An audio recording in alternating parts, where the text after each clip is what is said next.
अस्सलाम वालेकुम नाजरीन, मैं आपका दोस्त नदीम अकरम हाजिर हूं। आज की रिपोर्ट वो रिपोर्ट है जिसे इजराइल, अमेरिका और यूरोप की मीडिया हर हाल में दफन करना चाहती है, लेकिन आज हम सच्चाई को दफन नहीं बेनकाब करने आए हैं। एक ऐसी खबर सामने आई है जिसने इजराइल की नींव हिला दी है। नाटो के दफ्तरों में घुस चुके इजरायली हथियार माफिया पर और उसी के बाद नेतन्याहू की अचानक अमन की रट लगने की असल वजह पता चल गई है। नाटो ने इजराइल के ऊपर शिकंजा कसा है और नेतन्याहू के घुटने टेकते ही गजा से इजरायली फोर्सेस निकलने की घड़ी नजदीक आ गई है। यह सब क्यों हो रहा है और क्या खबर छुपाई गई? क्योंकि नाटो स्कैंडल में इजराइल गिरफ्त में है और इजराइल की सबसे बड़ी हथियार फैक्ट्री एल्बिट सिस्टम को पूरी तरीके से बैन कर दिया गया है, पाबंदी लगा दी गई है नाटो के तमाम देशों द्वारा। क्यों? क्योंकि नाटो ने खरीद विभाग में अरबों यूरो की रिश्वत देकर हथियार कॉन्ट्रैक्ट्स हड़पे हैं, क्लासिफाइड टेंडर डॉक्यूमेंट्स खरीदे हैं, नाटो अधिकारियों के बैंक खातों में ब्लैक मनी भेजी गई है, जिसके बाद एल्बिट सिस्टम को नए डिफेंस कॉन्ट्रैक्ट में हिस्सा लेने से भी रोक दिया है। और सबसे मजेदार बात सुनिए, जो सौदे चल रहे थे उसे फ्रीज कर दिया गया, यानी कि सबसे बड़ा झटका, यूक्रेन के लिए जाने वाला असला भी रोक दिया गया। यानी इजराइल की डिफेंस इकोनॉमी की रीढ़ पर नाटो ने हथौड़ा मार दिया है। और सवाल सीधा बनता है, नाटो ने यह कदम अचानक क्यों उठाया, अभी क्यों उठाया, इस वक्त क्यों जरूरत पड़ी? इसका जवाब आपको आगे मिलेगा, जिसकी तस्वीरें आपके सामने क्लियर होंगी। पैसा, हथियार, सत्ता और नेतन्याहू का डर, क्या वजह रही? नाज़रीन, इजराइल का सबसे बड़ा सहारा है हथियार और युद्ध का व्यापार।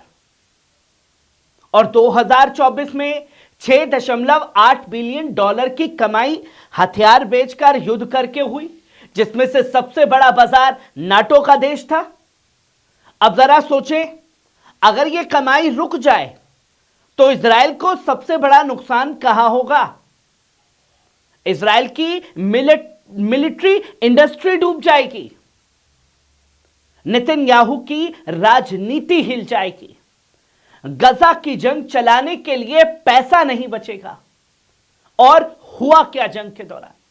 जैसे ही नाटो ने शिकंजा कसा, नेतन्याहू तुरंत अमन की रट लगाने लग गया कि पापा ट्रंप की बात मानूंगा, पापा ट्रंप सही कह रहे हैं।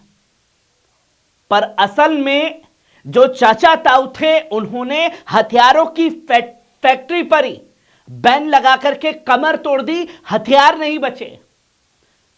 नाज़रीन, सीज फायर का दूसरा स्टेज क्या कहता है, जिसमें इजराइल फोर्सेस का गजा से निकलना पूरी तरह तय हो चुका है, हमास को डिसआर्म करने की कोशिश है, अंतरराष्ट्रीय स्टेबलाइजेशन फोर्स की तैनाती है। चौथी यह कि ट्रांजिशनल अथॉरिटी यानी गजा पर अब सीधा इजरायली कंट्रोल नहीं। इसका मतलब साफ है, इजराइल की जमीन पर वापसी और गजा से कब्जा हटाना। यह फैसला कोई दिल बदलने से नहीं आया है। यह फैसला तब आया जब नाटो ने इजराइल के पैसों की नालियों को बंद कर दिया। यानी कब्जा छोड़ नहीं, छीना गया है, अमन मांगा नहीं, मजबूरी में बोला गया है, जिसकी तस्वीर लोगों के सामने आई है। अब नेतन्याहू का अमेरिका दौरा होना, घुटने टेकने की निशानी देना कि जो आप कह रहे हैं वो मैं मानूंगा। गजा की जंग के बीच नेतन्याहू के अचानक बयान। दूसरा स्टेज जल्द शुरू होगा, अमन के मौकों पर बातचीत होगी, ट्रंप से फिर दोबारा मुलाकात होगी व्हाइट हाउस के अंदर। नाज़रीन, नाटो की कार्रवाई के बाद यह मुलाकात डिप्लोमेसी नहीं है, एक डैमेज कंट्रोल है। नेतन्याहू को लग रहा है कि अमेरिका भी नाटो की लाइन पर चल पड़ा है।